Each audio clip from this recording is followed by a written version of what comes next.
Welcome, everyone. We'll call tonight's regular council meeting to order. Recommendation that the agenda for the regular council meeting of June 10th, 2019 be adopted with additional of Schedule A to the agenda item 9A revision bylaw number 3444, 2019. Moved by Councillor Niche, second by Councillor Skelton Marvin. All those in favor? Any opposed? Motion's carried. Item 3A, recommendation the minutes of the special regular council meeting of May 27, 2019 be adopted. Moved by Councillor Adey, seconded by Councillor Renhawa. All those in favor? Any opposed? Motion's carried. Item 3B, recommendation that the minutes of the regular council meeting of May 27, 2019 be adopted. Moved by Councillor Cunningham, seconded by Councillor Niche. All those in favor? Any opposed? Motion's carried. Item 3C, recommendation that the minutes of the committee of the whole meeting of May 27, 2019 be received. Moved by Councillor Adey, seconded by Councillor Renhawa. All those in favor? Any opposed? Motion's carried. Okay, first we have a petition of delegation with Miss Kathleen Palm regarding the CBC Radio 1. Welcome back. You can press that little button there on the microphone. Yeah. There. Hi, thank you for having us here. There's a few of us that are here tonight, and I send my apology, or Mrs. Evelyn Basso, previous city councillor. She's not able to attend tonight, but we're glad to be here anyway. So the goal is to make it short and brief. It's been the City Council of Prince Rupert that has been an enthusiastic supporter of CBC all these years, and especially ever since 1988 when the CRTC says, oh, you people don't need a station there. And so the years went by and Mrs. Evelyn Basso kept on advocating for our city to have CBC radio service. And Mr. Lee Brain, your name is also on a letter of a previous council, as is Jack Masalem's letter of support to the CBC. And that includes a letter one year that said that they had really woefully neglected the all-native tournament. So we're here tonight because next year the CBC is going to have its license renewed. It was supposed to be in 2019, but the CBC got a reprieve because they got a new chief person there. Her name is Catherine Tate. So we want to be ready for when they go into the negotiations with the CRTC. And so I come to you tonight. I'll just read what I have. Sometimes great things happen, and if any of you were happening to be listening to the radio Saturday morning at 9 o'clock, there was a national news broadcast. And the news broadcast said the Raptors won their game Friday night, and it was all going to be, there was going to be another game tonight, as like we have being shown at the Civic Centre. And the last line of their broadcast, which would have been heard from Nunavut to Halifax to St. John's to Prince Rupert, was one line. It was a sentence, and it said, and the city of Prince Rupert has announced that it will be Canada's most westerly viewing spot for the Raptors game Monday night. And that was the end of the broadcast. And I like to think that this was not a coincidence, but maybe it had to do with postcards and phone calls and the fact that this city keeps up its advocacy of CBC Radio 1. So I don't know how it happened, if it was Hans Seideman's tweet. Okay, there you go. It happened. Anyway, it was fabulous, and maybe I was the only person that heard it, but man, that was a great surprise. So well done. Okay. Now, the other thing is that Prince Rupert was, okay, the last emergency warning, hurrah, that test was also carried on CBC Radio 1. People weren't just telephoned, but it was on the radio. And the other item that I have, I believe, is good news, is at the most recent power outage in May, the other radio signals were down, but CBC Radio AM was on. Okay, so CBC, now these are words that Mrs. Basso wrote. CBC is a national service that we have paid for. CBC helps promote local communities. It's the cheapest form of advertising any of us have, attracting tourist dollars and raising awareness of the investment potential in many of our regions. So another story to that regard is Ms. Carolina de Rijk one day lately said, well, the best butter tarts to be found are at the Cassicks restaurant on Highway 16 between Terrace and Prince Rupert. So I have it on good advisement that indeed people have been driving in there looking for butter tarts ever since. So I would, let's see, I'm here that we recommend the City of Prince Rupert address the CRTC and also Catherine Tate and the Board of Directors of CBC to once again endorse public support for CBC Radio 1.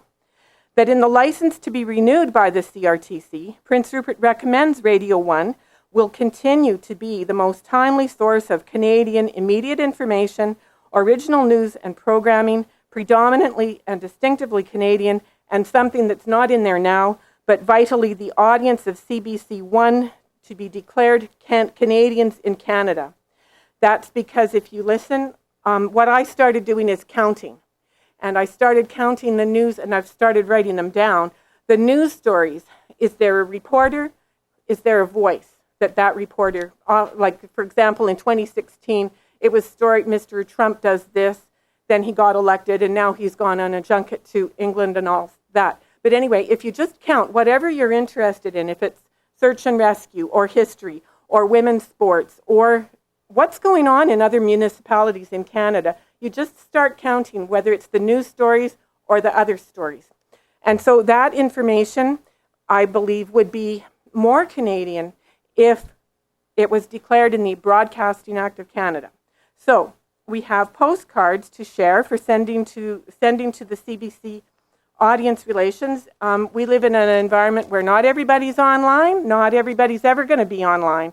Some of us have different reasons for not being online, but we've got some postcards because they're locally designed and locally printed to say that it supports CBC Radio 1. So we have those to share, and if anybody ever wants to email them or tweet them, however it's done successfully, we would encourage that too.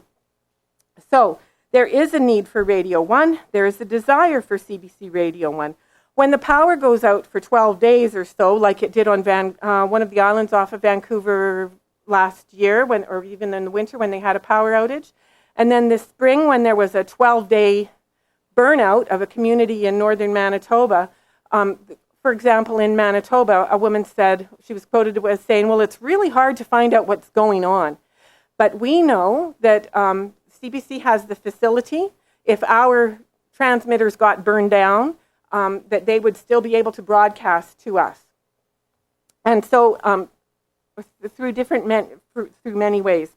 So now the other thing we'd like to, if you ever get a chance, if you're at the UBCM, to commiserate with your other municipal colleagues, it might be of value to our community because however CBC treats other communities like Williams Lake or Prince George, whatever community, small or large, are being evacuated, that's what the treatment we would get if that same thing happened to us. So I believe an evaluation would be helpful. And let's see, CBC gave communities burned out what we will get if we were in trouble too. So anyway, so we'd like another letter, please, off to the CBC so that they are ready and aware.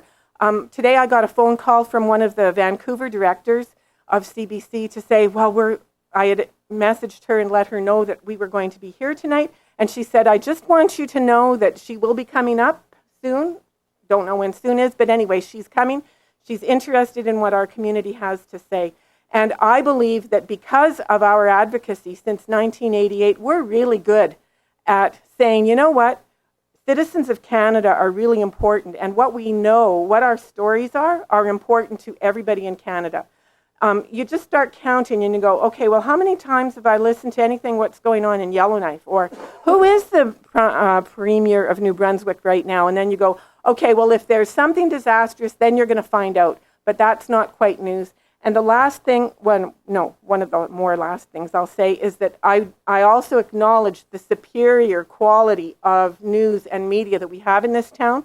Everything from our award-winning people down at the newspaper, CFNR, we just enjoy listening to whatever they have to offer, and our other local stations that are very interested in what goes on in the communities. And so I'll end with some words I've got from Chris Hadfield, astronaut. How do we link ourselves across such an enormous place and across such an enormous time and cultural difference? And it doesn't happen accidentally. It doesn't happen just through meanderings on the web. It takes a concerted effort, it takes work, and it takes place. It takes a cross-country checkup for this country to be able to communicate with each other, and we really need that place. It is CBC that joins this whole country together. And one more thing, I envision our CBC office being used not just 4 hours, 5 hours a day, but 24 hours a day. So somebody's awake in this country all the time for whatever befalls our nation. This town could be a leader in CBC broadcast. So thank you very much for having us here tonight. Great, thank you so much. Any questions from council? I just want to thank you for your passion on the subject. I know the CBC is my friend on any of the long drives I take. I'm really looking forward to getting it to where there's that spot halfway between here and Terrace where you kind of transfer to the FM Terrace station. You can just about get it, but not quite. So hopefully we can, the future will bring improvements there. But I'm a huge fan of CBC, and I think the point about cross-country checkup and that national dialogue is tremendously important. So thank you. Thanks. Councillor Cunningham? Thanks very much for coming today. I know Daybreak North. I listen to it every day. Carolyn and Matthew do an awesome job in town here, and we've had CBC in town for 54, 55 years, and I'd hate to see that end, so I'll support it any way I can. And also, I'm same as Nick. I like listening to it, even when you're out of our area and in another area. You know it's consistent. They don't stationalize the news; they just give you the news and things like that. So, and they have some pretty good educational programs on it as well. I know the younger people would rather listen to rock and roll, but but as you get on and you start realizing the news is that it doesn't have to be sensationalized to make it interesting, and Daybreak is an awesome program. I'd hate to see us lose that. Right. I will say I have a document here, the CBC plan, Canada in the digital world, and it's disturbing in that it says they see themselves moving on out of radio. And if anybody wants to see me about that after, they can. And if anybody wants to mail a postcard in, it'll cost you the cost of a stamp. But thank you very much. Thank you. Thank you. So while they're here then, I'd like to make a notice of motion for the next council meeting that we have a staff person work with Mrs. Palm and Mrs. Bassel to develop a letter of support with the talking points that you wish us to present for the CRTC to be presented at the next council meeting. So moved by Councillor, or I guess I move that, seconded by Councillor Skelton Morvan. Any further discussion? Okay, all those in favor? Any opposed? Motion's carried. Thank you very much. Okay, next we have a report from our Manager of Community Development regarding the restatement of the referral for cannabis retail store number 4 at 1100 Park Avenue. Welcome back. There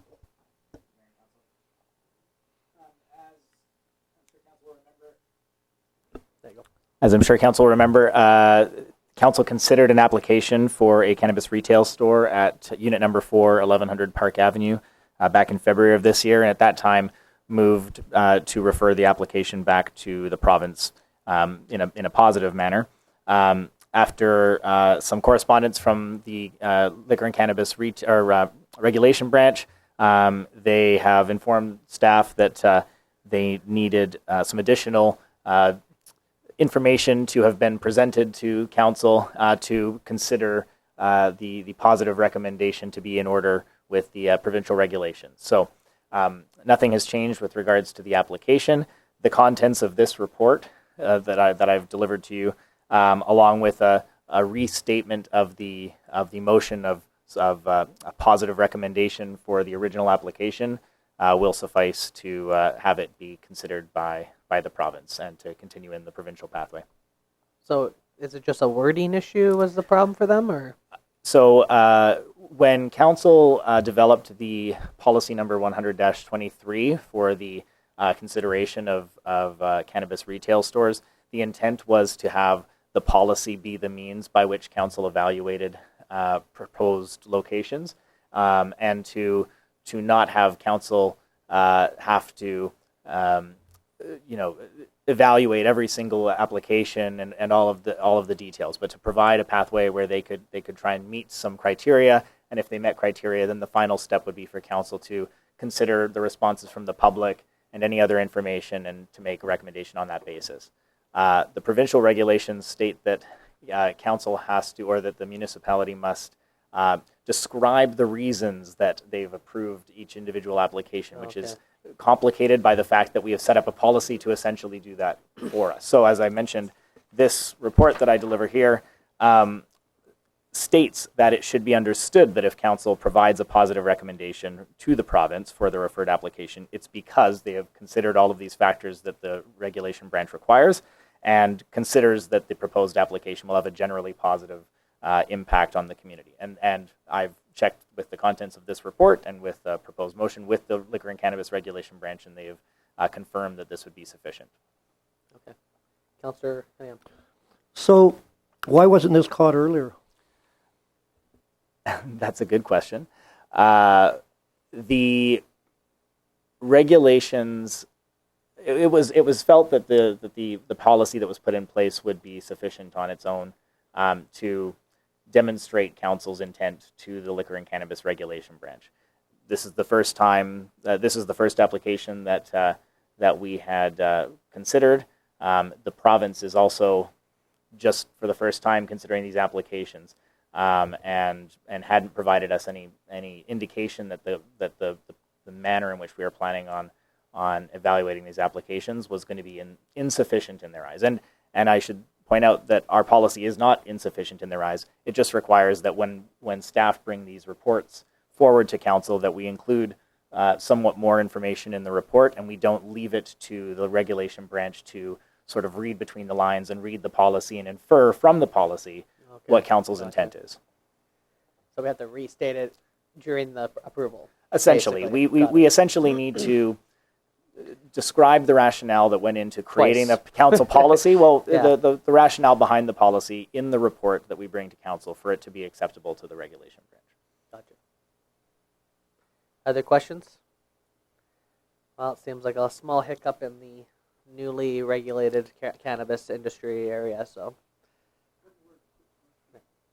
Now that we've cost this group 3-4 months' time, can we fast track this in any way? I'm glad you mentioned that, because actually we have not cost this applicant 3-4 months' time. So the province, when we sent the referral, continued processing the application, and it was only at the point where my understanding is that their provincial referral is all but complete, and this was a final check on their part before getting it across the line. So So you don't anticipate another 3 to 4 month no, period? my Okay. understanding is that Once this is complete, it's complete. Okay. that this hasn't been a significant delay to the provincial process, and that's what I've had communicated to me by the province. So they're not going to go to the end of the line or anything? Because That's I noticed we've got another application coming in for the same thing, and these people put their application in 4 months ago, and I'd hate to see them go to the back of the line now. that's not my understanding. Other questions? Okay, so the recommendation is that council consider the information contained in this report regarding the application for a cannabis retail store at number 4, 1100 Park Avenue, and that council support the application for a cannabis retail store at number 4, 1100 Park Avenue, and refer the response back to the Liquor and Cannabis Licensing Branch. Moved by Councillor Cunningham, second by Councillor Skelton Marvin. Any further discussion? And just to be clear, that's an okay language Yes. resolution? Great. Okay, all those in favor? Any opposed? Motion's carried. Okay, next is an application at 100 2nd Avenue West. So this is a application for a government cannabis retail store to be operated and located at 100 2nd Avenue West. This report is coming forward because we received a business license application directly from the Liquor and Cannabis Regulation Branch to establish this store. government stores are not required to go through the same provincial licensing process that private applicants are.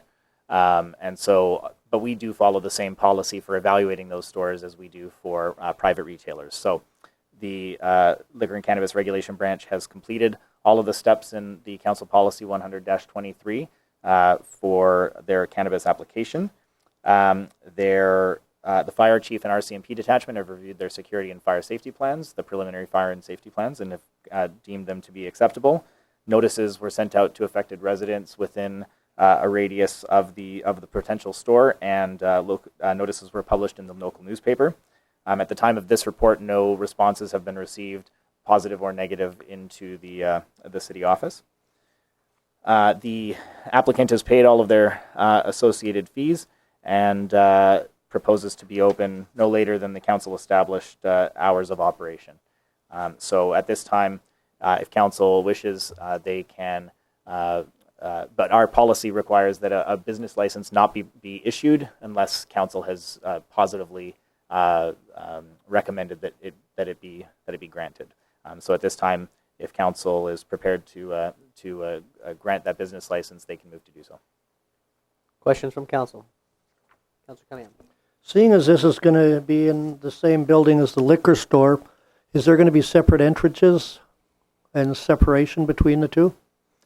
Yes, so the plans that have been provided to us by the Cannabis Regulation Branch show that the existing store will likely be separated sort of down the middle, and that the existing entrance for the liquor store will remain for the liquor store, and that the cannabis store, which will be located in half of the building, which will be converted for that purpose, will have a separate entrance, yes. As we're making a decision on this, why weren't we given the plans and things like that?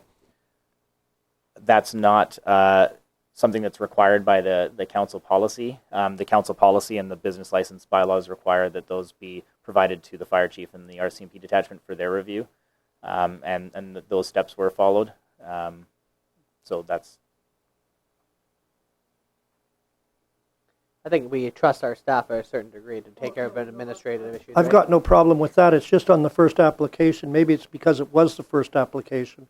Everything was presented to us to show us the different things, and that because maybe it was the first application, we'd had discussions about the different lighting and everything else, and so so it's just that this second application just seems to be bang, and so maybe it's because the first one we went through all that now it's I'm just curious, but I can see why maybe the first time around it was presented to us as all the regulations are going to be in place and things like that. I have no doubt the staff does an excellent job. I was just wondering why we didn't see some of that like we did in the first one.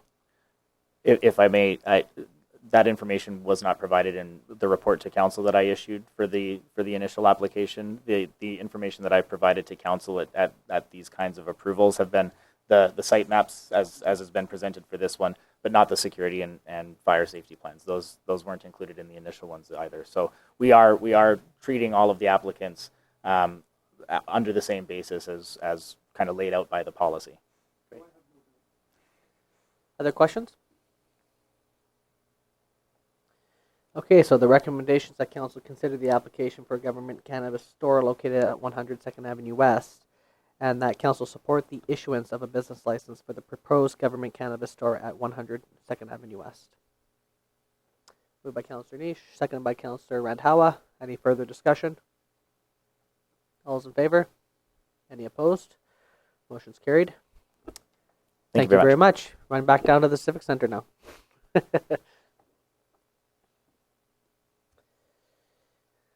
Okay, next we have a report from our Chief Financial Officer regarding the 2019 Financial Variance Report. Thank you. This is in the April variance report. So overall, operating utility and revenues and expenses are on track for this time of year and are within budget. A couple variances of note compared to this time the previous year are that the recreation revenue is down due to the absence of the carnival this year, and development services is higher after having received unbudgeted building permit revenue from Pembina. The Northern BC Capital Grant of $8.12 million was received in April and was moved to the reserve established by council in that month. And the capital projects are now proceeding, and costs will begin rolling in as the construction season progresses.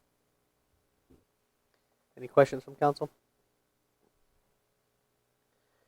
Okay, so the recommendation is that council receives this report for information purposes. Moved by Councillor Cunningham, second by Councillor Skelton Marvin. Any further discussion? All those in favor? Any opposed? Motion is carried. Next, we have another report from our Chief Financial Officer regarding the 2018 Statement of Financial Information Report.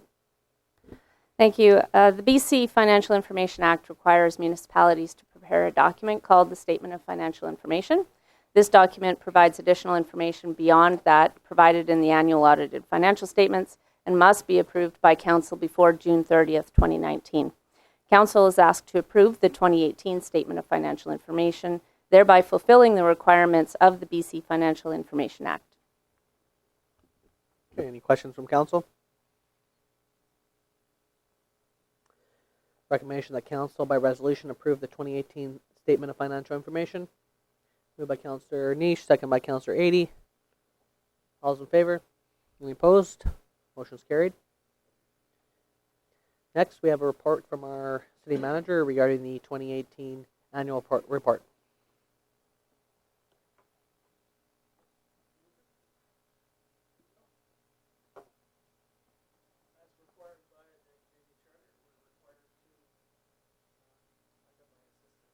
Yes, the technical assistant.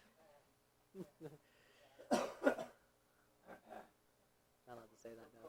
Don't. The mic's off. There we go.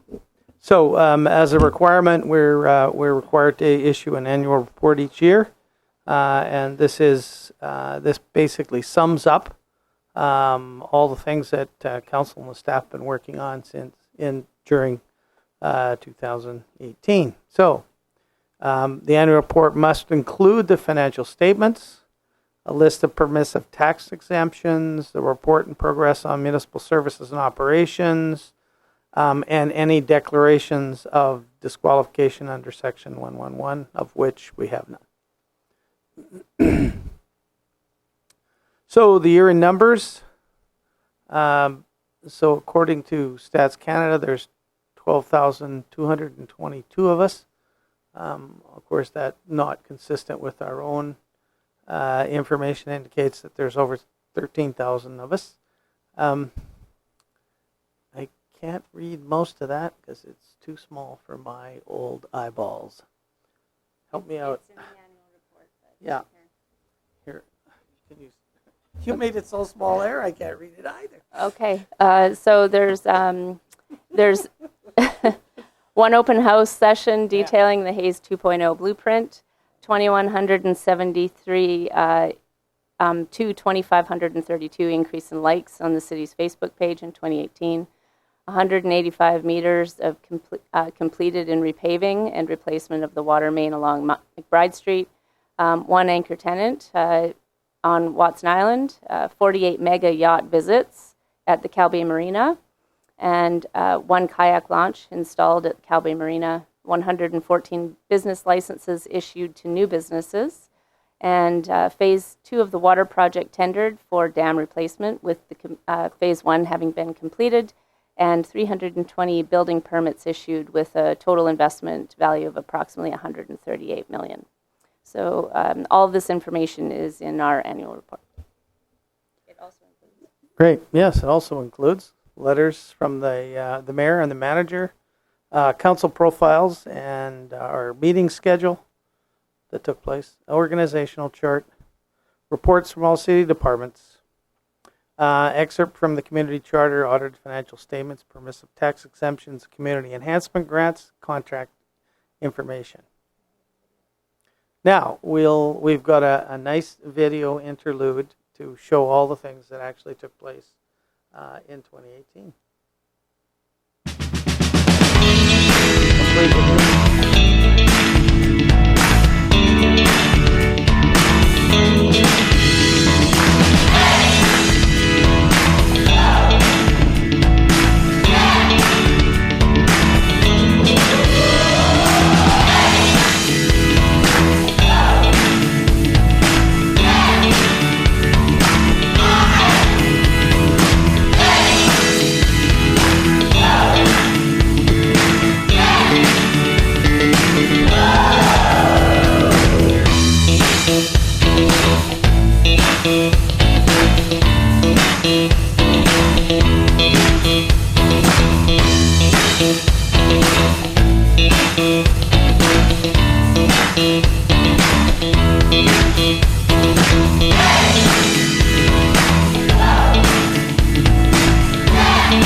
I like the music. Me too. So, highlights. We completed phase 1 of the water supply project, build the access road, tendered the dam, completed expansion of the berm, construction started on Pembina's, I wouldn't call that small scale, but propane facility. First step in redeveloping Watson. Supportive housing was completed, increased occupancy at Cow Bay Marina up from last year. Launched our new mobile application to share updates, information with the community. Replaced the hot tub at the Aquatics Center and completed additional efficiency improvements, and work with the province on safety improvements on 2nd Avenue to be implemented in 2019. Just you'll remember one of the pictures was us coming up McBride, and well, it looks like we're going to be back at that this year because further up the road it's broken again. And as we all know, we've got tremendous infrastructure deficits, and we'll be looking at failures moving forward. It's going to be a regular occurrence moving forward. And to do something about that, we revenue achievements in the last 4 years, $16.5 million grants from grants and donations have gone towards phase 1 and 2 of the water supply project, New Cow Bay Marina and Breakwater, airport renovations and improvements, recreation improvements, a tsunami study, which says we're not at any real risk, redesign, Rupert Public Engagement, park improvements, Mariners, and Doug Kerr Field. So, tackling Watson Island, we've now completely removed the pulp mill structures located on the island. We've attracted Pembina to generate lease revenues and tax revenues, and we've rebranded Watson Island to Intermodal Trade and Logistics Park for future trade export opportunities. So we're building municipal capital or capacity. We're attracting, repatriating, and retaining staff, building supportive work culture, pursuing partnerships, grants, and funding opportunities to support community projects. So, for all of this, plus lots more interesting and scintillating details, see your 2018 annual report. And the next steps, we'll have a public meeting to be held on the 24th of June, committee of the whole for the public comments, and then final consideration be given to the 2018 annual report after the public meeting. Thank you. And thank you, Vanna. I think it's important that at some point it's always a good idea to stop and reflect on what's going on, and you can see especially by the video, that we're funky, and but we actually did a lot Not of anymore. good work. No, when you say you're funky, you lose it. Yes. Yeah, okay. But yeah, I think congratulations are in order to certainly council who lead this organization and allow us to get on with our job. And I think to the staff who continue to deliver fantastic output and build, which is, I think, becoming a more and more friendly and meaningful place to work. We have a super staff who really care about this community and work their hearts out to make sure that we're going to succeed, and I think that's really all you can hope for. So, always good to have a quick review, and since this is a requirement, there you have it. Thanks. Thank you. And I also just want to say a thank you to the staff, because I can tell you, between when I first was elected here at the end of 2014 and now, it's 100% noticeable difference on the staff culture here. People are smiling. People feel purpose. They're engaged. They're moving a mile a minute.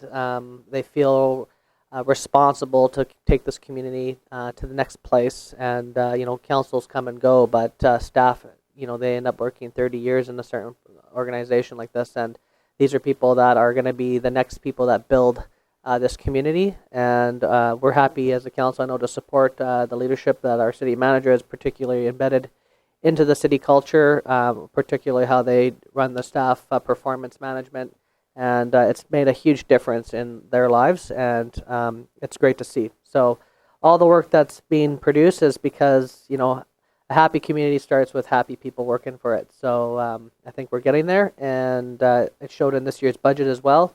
And it's great to see those accomplishments from last year, and I know we're going to continue as a team on council and on staff to make sure we can take this town to the next place and make it a truly shiny gem in the north. So thank you for all your leadership you guys have been doing, both of you, Ms. Bauman and Mr. Long. You guys are doing a fantastic job, so thanks. So that being said, any questions from council? Councilor Shevlin-Morvan. Just wanted to second a couple of those notes and really commend staff on all of their hard work and dedication. These things don't get better by themselves.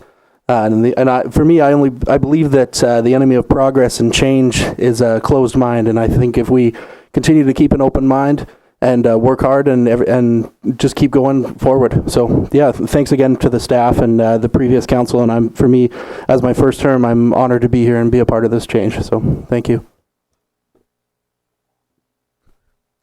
Okay, so recommendation is that council by resolution approve the circulation of the 2018 annual report and set the date of June 24th, 2019 for the public meeting on the annual report. Moved by Councillor Cunningham, second by Councillor Niche. Any further discussion? All's in favor? Any opposed? Motion's carried.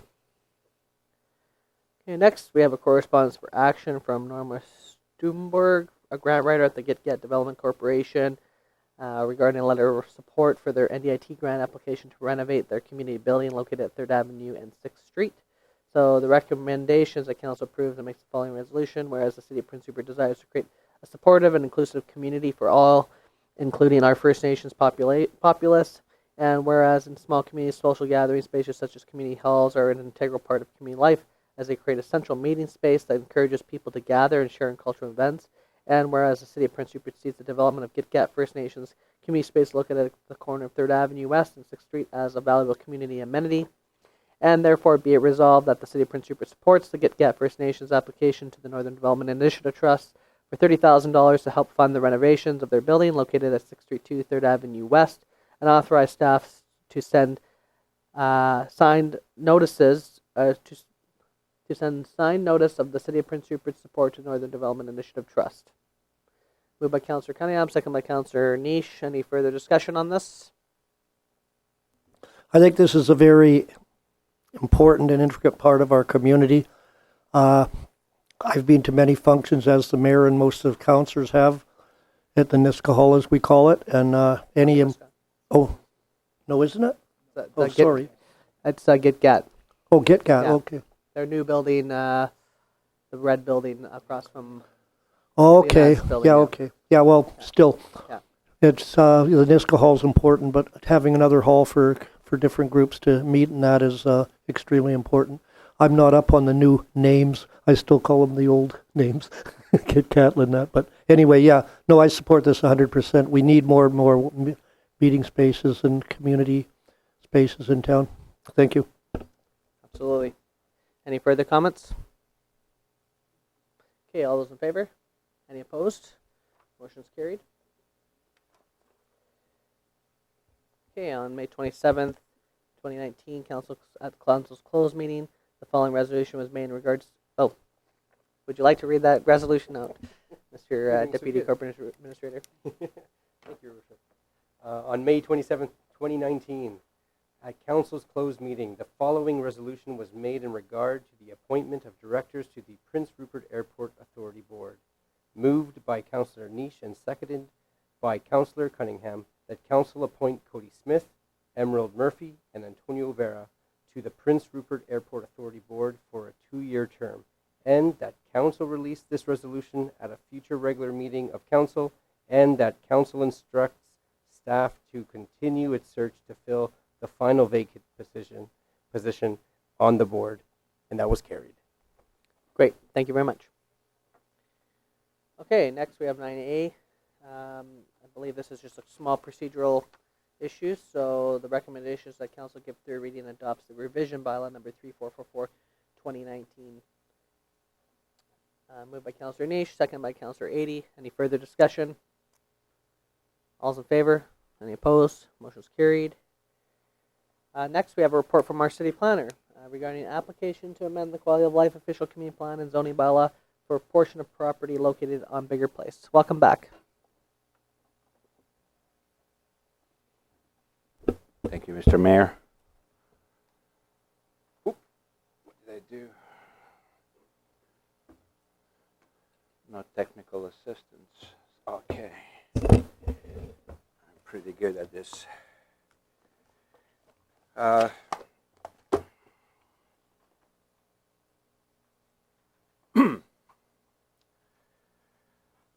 The subject property is located at a Big R Place. It forms 5 corners, and it is a portion of the property from the lots 45 to 53 that the applicant has assembled for the future comprehensive commercial development.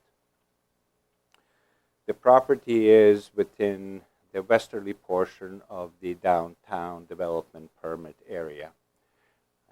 The picture is somewhat dark. I'm trying to show you where the borders is. Where is the border? And this is the location of the subject property. The application is to amend the official community, quality of life official community plan zoning designation map from residential to business commercial, and to amend the zoning map for the area that's highlighted as hatched from R2 to family residential to C3 service commercial.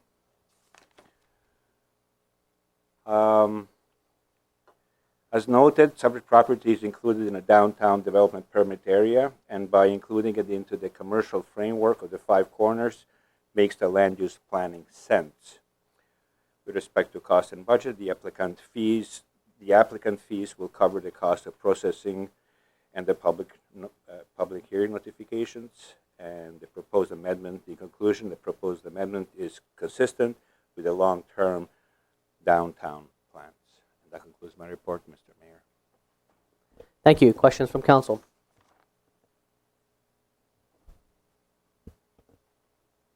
I guess my only question would be, is it the same owner as the other property then? The other commercial property there? Yeah. And is So the plan that... this is the property that the applicant has consolidated. Right. Everything inside here, the dashed lines, is one lot, and the subject properties are lots 44 to 53. This area right here. Right. In application, actually, in your packages, the area is outlined with red. So do we have a sense of what the plans are for developing the property? Not at this time. It is basically preparing for the future opportunities. Any other questions? Oh, sorry. So by changing from RM2 to M1, Yeah. right? So From R2 to C3. yeah, is there any property tax change, like like revenue to cities change, like in case they they change the zoning but don't construct anything? Is there anything change, you think? It would depend on whether or not BC assessment changes the category of the property, but my sense would be that it would move into commercial. Well, there's no houses there anyways anymore. I don't think so. How does this fit into the redesign Prince Rupert and redesign the downtown? Because we've had numerous conversations about building residential down in that area and we're taking a big chunk of residential property out and making it service commercial. Does that fit in with the overall plan? I would say this is probably an independent application, and we haven't even made a plan yet for redesign. It's just getting started, right, with Larry Beasley and the team. So that won't even be prepared until December of this year. So at this point, it's one property owner. We'll see how it plays out, but that's how they want to pursue that property for now. So, unless you have anything else to add there, Mr. Planner? No, that's correct. Any other comments? Okay, well, let's see what the public has to say about it. So, recommendations that council give first reading to the proposed quality of life official community plan, amendment bylaw number 3445, 2019, and that council give first reading to the proposed zoning amendment bylaw number 3443, 2019, and that council instructs the applicant to hold a community information meeting. Moved by Councillor 80, seconded by Councillor Cunningham. Any further discussion? Okay, all those in favor? Any opposed? Motion's carried. Thank you very much. Thank you. Okay, next step. Reports, questions, and inquiries from members of council. Councillor 80. Okay, I just because of the public conversation that's going on, I think we should not ignore the goats. And I don't mean to make light of it, because I know there's some passion out there about the issue. So I would like to say a couple of things about it. One is that I'm aware of the conversations and about the positions that people are advocating. But I would also like to make the point that when you have a bylaw that is focused on animals, the first purpose of that bylaw has to be whatever's in the best interest of the animals. And it should not be changed without a good deal of consideration and a good deal of research into how to improve that aspect of it. So that's kind of where I stand on that one. Councillor Cunningham. Quick question for the city manager. Where are we with the dump being able to start accepting larger demolition project waste and things like that? Because I know certain companies in town are sort of sitting there waiting to destroy or tear down some housing, and also there's some vessels that have been taken out of the water, vessels of concern for potential to pollute or sink, and they're all sort of on hold. And I'm just wondering, when I saw in the 2018 that the West Berm has been done, where are we with the starting to accept more stuff? Because we're obviously, like, some of these pieces of, like, one boat in particular is $10,000, and it could be going down the highway to Terrace. Yeah, I mean, this is an ongoing issue about when we're going to be full and how we're going to get the next part done, dig the next, or to blast the next hole. So we're working actively on that. But until such time as we really got nailed down when and how we're gonna be able to get the other hole dug, we really don't want to do too much on the other part. So this is an on again, off again issue with us. But I mean, we are actively working on it. We know there's a problem, but we don't have any time frames yet. So I just quickly want to go back to because I thought that was an extension of a conversation from his thing there, but I just wanted to follow up with Councillor 80's thing there. So back in June of 2018, City Council passed the 2030 Sustainable City Policy Book, and under the food section of that policy book was some intention to re-examine the animal livestock bylaw and to look and examine whether or not this is a feasible thing for the community. So that intention's already been set. In the last year, the just lack of staff capacity at the moment around other priorities around Watson Island and our infrastructure, we haven't been able to kind of move in that direction. And so I think it would be timely now to produce a report that would analyze the animal livestock situation and take a 365-degree view of the situation and see if it's a feasible thing. Talk to veterinarians, talk to different experts. There's a lot of myths around whether we can or can't, and that process takes time. And so I think we should head in that direction. And not sure if we need a resolution or not, but if staff is, well, then what I would say is because we can't really make resolutions on the spot, but I would say a notice of motion to make a resolution to have staff analyze and produce a report around animal livestock in Prince Rupert and its feasibility. So moved by Councillor Cunningham, second by Councillor Skelton Morvan. Okay, so we'll move that for the next council meeting. And I just wanted to follow up on that because I felt there should be some discussion, and by putting it formally on the agenda, then we can chat more formally about it.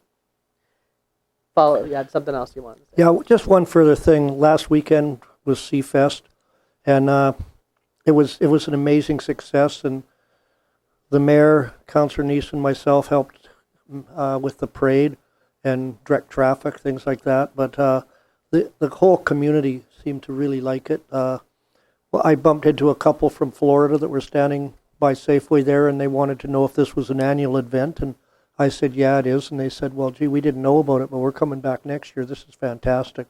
And I thought that sort of summed it up. And just at that time, the mayor walked by in red high heels, so we all had a good laugh. I pointed out, that's our mayor.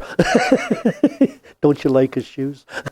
Someone asked me how I could walk so good in high heels. I said, well, it wasn't my first time. You remember the misjudged competition? Yeah. Other reports, Councillor Randhawa. Yeah, again, I would like to thank all the organizers, volunteers, and all the participants for organizing another successful Seafest. Great. Councillor Skelton Morvan, and then Councillor Niche.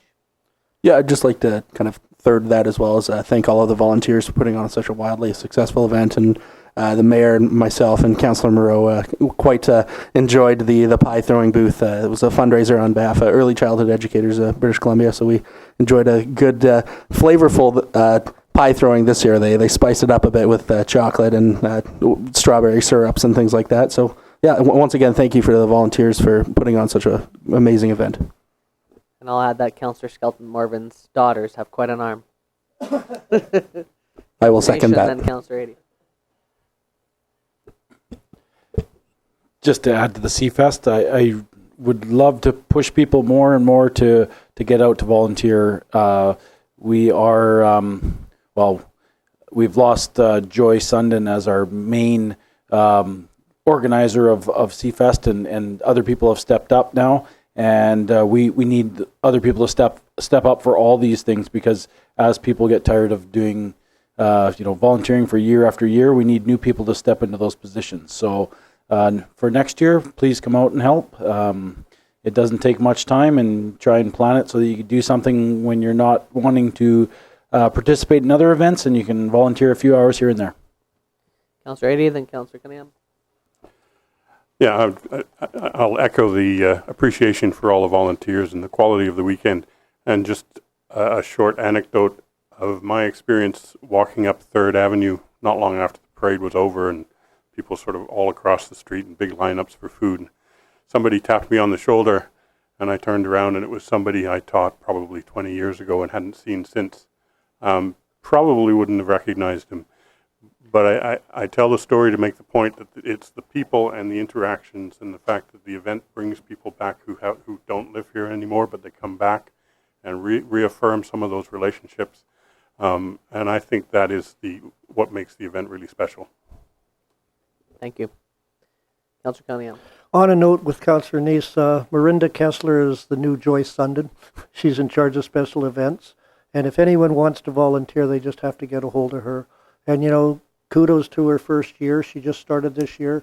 She pulled off a good event. She had Joy and the old crowd helping her out as much as they could in that. But, Joy has done it for so many years and really stepped up to the plate. And I think the community really owes her a debt of gratitude for all she's done for this community. And I think Marinda's going to do a good job. And like Councillor Neese says, if you want to volunteer, get a hold of her. There's 3-4 more festivals this year to be done, and we need volunteers for the Kids Festival, everything like that.